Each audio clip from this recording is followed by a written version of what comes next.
One day I read a short story by Steve Stern, who was also the author of The Angel of Forgetfulness and The Frozen Rabbi, among other works. When I read this story, I bolted upright and I knew I had to turn this into a movie. Now, the world over knows the name Houdini, but very few people know that Houdini was Jewish. It was considered prudent to conceal one's Jewish origin if one planned to go into the wider world. The Gershwin brothers became George and Ira Gershwin. Son of Houdini is a coming-of-age romantic comedy. Initially, the movie was called Hyman the Magnificent because that was the name of Steve Stern's story.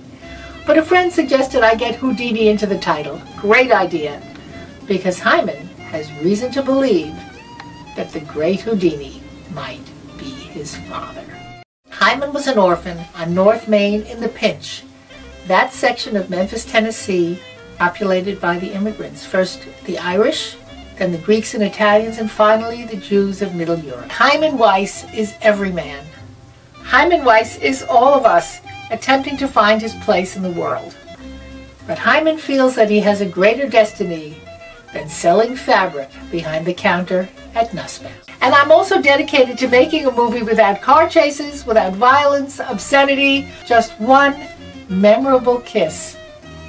And I think this movie is going to have inner values that will help people to grow and become mentioned, which is a Yiddish word for good people.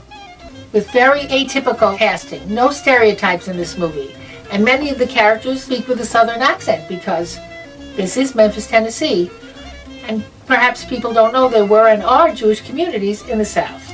Son of Houdini will be a loving tribute to our ancestors.